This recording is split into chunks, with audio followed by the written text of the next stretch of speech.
Halo semuanya, jumpa lagi di channel YouTube aku, Umu Dalika. Nah, teman-teman, di video kali ini aku mau memberikan suatu penjelasan yang namanya uang goib dan gimana caranya kita biar bisa mendapatkan uang goib itu. Kalian pasti penasaran kan ya?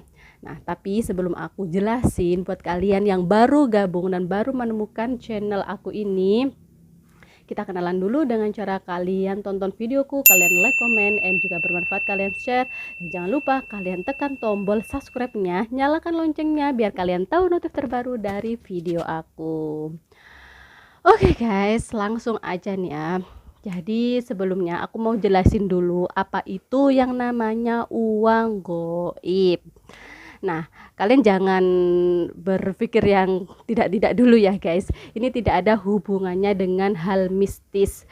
Jadi kenapa aku kasih nama uang goib? Karena uang goib itu uang yang datangnya secara tiba-tiba tanpa kita harapkan kedatangannya. Ya, bisa dibilang kayak rezeki gitu guys.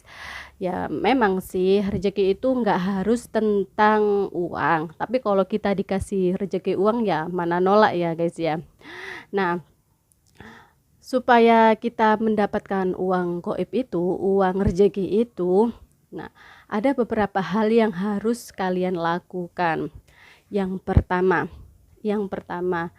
berbagi, bersedekah dengan ikhlas. Jadi di sini yang poin terpentingnya adalah ikhlasnya ya guys. Kalian percuma berbagi berapa puluh juta, tapi kalau kalian itu enggak ikhlas, mendingan ketika kalian itu berbagi ke orang itu harus ikhlas tanpa mengharapkan balasan. Nah, seperti itu. Kadang kan kita ya nggak sengaja gitu kita ngasih ke orang, terus kita mikir ketika orangnya ada kita nggak dibalik ngasih, ya kita seharusnya nggak boleh mikir kayak gitu guys, karena rezeki itu nggak dari dia, rezeki itu dari sang pencipta.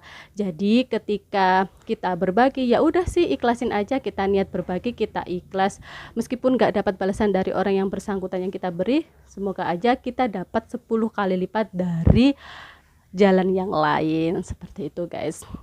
Lah, hal yang harus dilakukan yang kedua itu kalian jangan sekali-sekali mencela sama yang namanya makanan. Wah, ini memang sesuatu yang kadang tidak kita sadari, guys. Karena kadang gimana ya? Kita punya indera pengecap, ya kan? Kita mencicipi suatu makanan, kadang kan kita mikir, ih ini makanan rasanya kayak gini, makanan kayak rasanya gini. Kadang kita bilang, ih makanan gak enak banget, kurang pedas, kurang manis, kurang ini.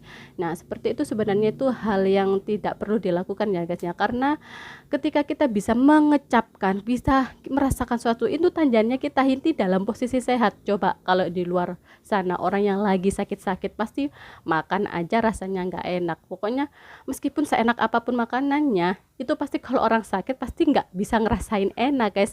Dan itu harus kita benar-benar kita syukuri. Dan di luar sana itu juga pasti banyak orang yang butuh makanan. Jadi sekali-sekali jangan pernah buang-buang makanan, jangan pernah mencela-cela yang namanya makanan. Makanan yang ada depan kita, jika kita merasa tidak cocok dengan lidah kita, mendingan kita diam. Besok kita tidak perlu memakannya lagi, seperti itu. Dan kita tidak perlu ceritakan kejelekan dari makanan tersebut. Tidak perlu, ih makanan apaan ini, makanan apa ya?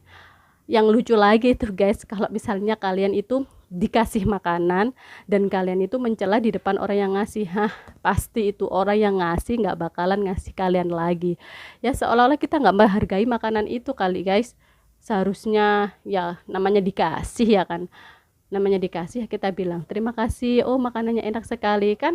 Orang seneng ngasihnya meskipun makanannya rasanya ya kurang cocok di hati, ya itu yang perlu kalian garis bawahi, cara menghargai seseorang. Nah seperti itu. Nah untuk hal yang ketiga yang harus kalian lakukan biar supaya rezeki itu datang sama kalian itu, kalian harus banyak-banyak bersyukur. Karena kalau orang yang bersyukur sedikit apapun rezeki yang didapat, pasti mereka merasa puas, nggak akan pernah merasa kurang. Nah seperti itu guys. Nah kalau orang yang bersyukur pasti merasa, ya Allah rezeki apapun pasti tetap kita terima dengan ikhlas, pasti kita senang seperti itu guys. Nah, itu tadi 3 tips, 3 hal yang bisa kalian lakukan untuk mendapatkan uang gaib itu ya guys. Semoga kalian bisa menerapkannya dalam kehidupan sehari-hari dan bisa mendapatkan kebaikannya dalam sehari-hari. Ya, terima kasih sudah menonton videoku dari awal hingga akhir. Semoga kalian mendapat banyak manfaat dari apa yang aku sampaikan. Terima kasih. Dadah.